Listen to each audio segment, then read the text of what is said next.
Throughout history, Birmingham has always been a hive of activity for many trades.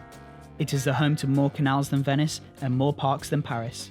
It was the birthplace of the very first Odeon cinema and has paved the way for some of the biggest names in the modern music industry. With each decade that passes, new bands emerge with a new sound and a huge following. The 70s gave birth to ELO, Black Sabbath and Judas Priest. 80s led way to the rise of the likes of Duran Duran and UB40.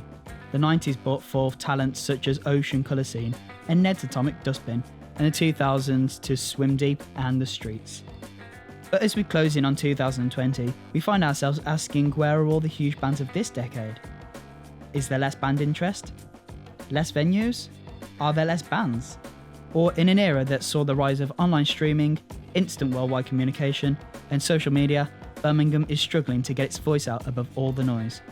We set out into the heart of Birmingham to find out exactly what went into the making of a band and what it is to them to play for a live audience. I'm Ben Hatfield, and this is Soundwaves. In order to shine some light on this subject, we began our journey by visiting the owner of the Mushrooms, a local Birmingham-based music studio. We wanted to hear the opinion of an industry expert. My name is Matt Davis, and I am the owner of the Mushroom Studios here in Birmingham.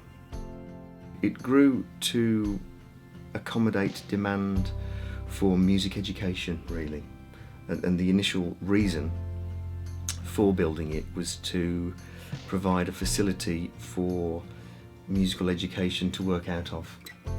I had earmarked that there was a lack of quality facilities in the city that would benefit both bands who would come to see us directly or for music courses that were running in the city. We have a lot of people here who are a bit older, my age and older, and they come with more passion for their music because they're possibly not practicing music professionally 5, 6, 7 days a week. They might be doing something non-musical during the week, but what they really want to do and what they enjoy doing semi-professionally or professionally or hobbyistically is music. So they come desperate and passionate to get in and to practice their music. As creatives, we like to think that we've got something to say or something to show or something that we want people to hear, but then it's up to the public at large whether they want to see or hear that piece of work that we do. So that's always going to be a struggle.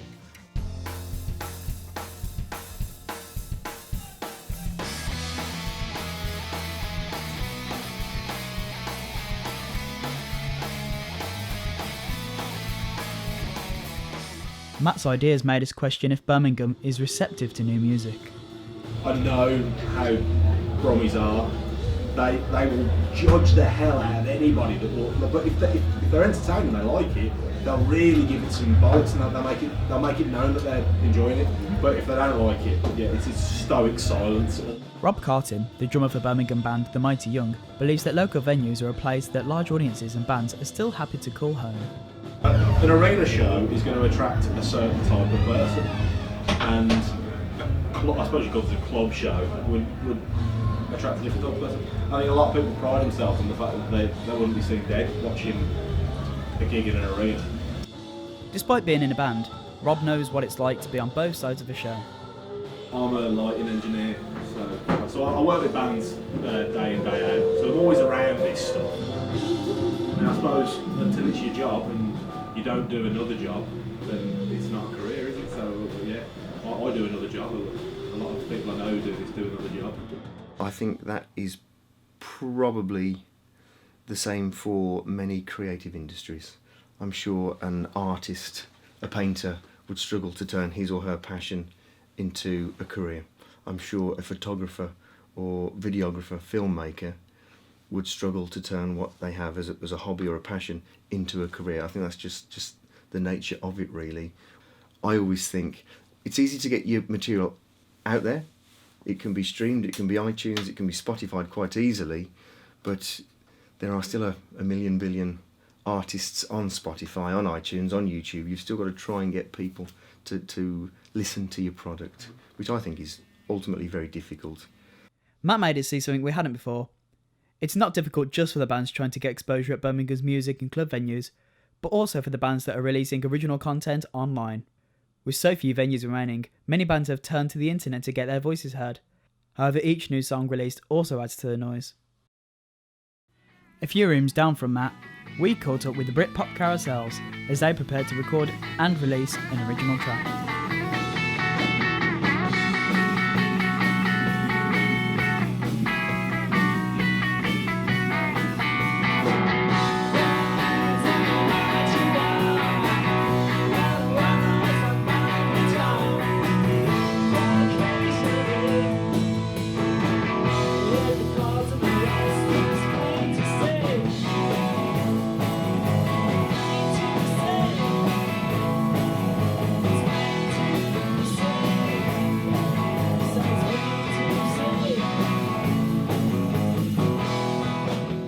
With the rehearsals over, and Matt in position behind the sound desk, the band moved into the recording room and began their recorded performance.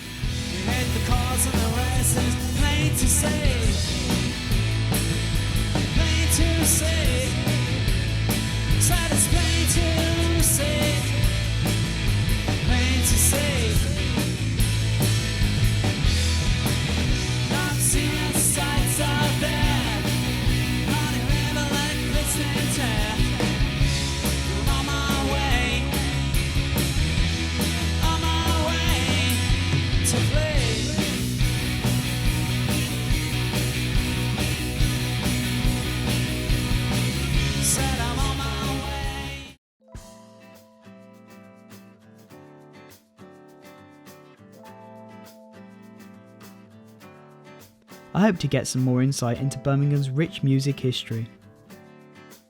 I left the Mushrooms and went across the road to a local music shop, PMT, where I met with employee Jay Downs.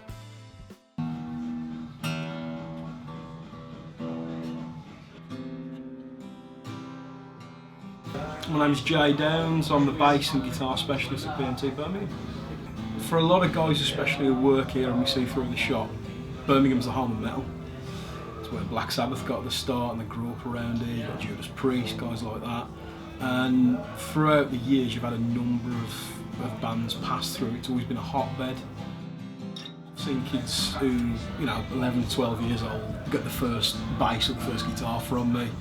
And now a few years down the line they're in bands themselves, they're maybe in the first band doing the first gigs, and you can just see that bit of excitement in their eyes, and it's cool seeing them play the same places I played when I was their age and them have the same excitement, because you don't see as much of it anymore and there aren't as many places to play as there used to be either, so when you do see that it's kind of refreshing to see it again, you know what I mean? It's evident that these venues are important not only to upcoming artists, but to famous bands who owe a lot of their success to this city. Going back to Black Sabbath's last ever gig, just up the road. Wasn't privileged enough to go and actually watch it live, but I've seen footage of it, and you could just see the looks on the faces. It was just like, right, we're home. This is home for us. It was really cool. Matt believed that only audiences willing to listen closely will accept a message from a band. We wanted to see if Jay thought otherwise. It depends on how you put your message across. If your message is poignant enough, it doesn't matter what level you're at, people are going to listen to it. But the scene on the whole is on the decline because the places are shutting. You don't have as many places to get your music to that forum, and again, people aren't supporting it at the same level as they used to. Jay helped us understand something huge. No matter how big a band becomes, they always feel happy about coming home and playing the venues where it all began for them. By people supporting their local bands and venues, not only are they helping bands succeed, they help to keep the venues open for longer and keep Birmingham feeling as homely as possible for when bands return. I'll never forget the first sort of Monday, Tuesday night gig I ever did, and I was shocked there was people there. I thought, this is alright, we can keep doing this, we'll be alright. Come back and do another one 18 months down the line and there's literally nobody there. Another 6 months following that, the venue had shut. And you do see that quite often there. I'm sorry to say that. I guess the world's a smaller place. Bands and artists from the Midlands have to hold their own up against the best of the rest of the UK and from further afield. Simple as that. I think there needs to be opportunities for bands to go and play their own stuff, and that's what music's all about, isn't it? It would have been like that in the old days. But now there's very little places to play without them saying, can you play cover songs? You can get as many gigs as you want if you're doing covers. Yeah. It's covers, but it's Originals. more difficult with your own material. It's a commercial thing, isn't it? Pubs won't put bands on if they're not going to bring people in to buy beer. Yeah. And covers bands get people in. Originals band, it's not such an easy listen. Therefore, it takes a bit of commitment from the public, and they tend to go for the easy option, which is why there's so many covers bands out there and very few originals. As the sun set on the city, we turned our sights to finding a venue that still had faith in local bands and their music. We found ourselves at the Sunflower Lounge, a venue that has remained dedicated to supporting local music talent since its opening in 2002. The Sunflower Lounge is one of the Mighty Young's favourite places to play, and as they made their final preparations for their live set, the support act, Nova, took to the stage.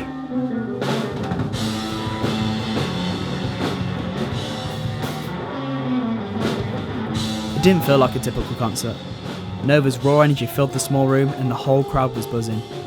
Anticipation for the Mighty Young grew with every single moment, and although it was held in the downstairs of a bar, it felt less like attending a small show and more like being part of a passionate community.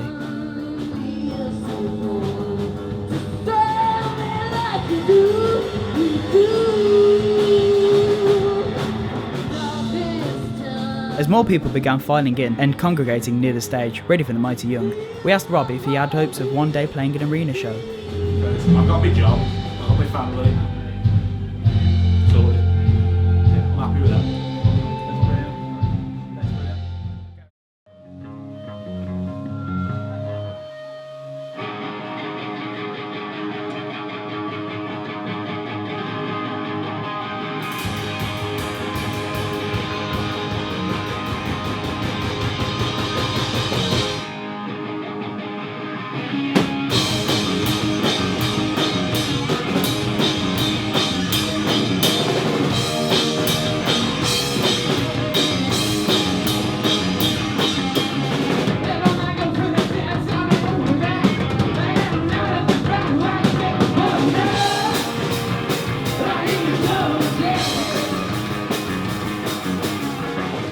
I think we're still waiting for our major breakthrough artist to come out of the studio.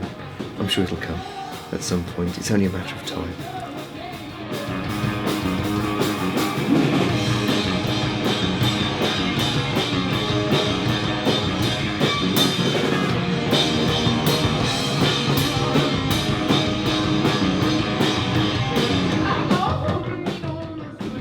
It's not going to be over capacity tonight. We'll have probably 50, 60, 70 people in tonight. That's fine for me. And I feel really good that we're still getting that same 30, 40 people that used to come see us all those years ago.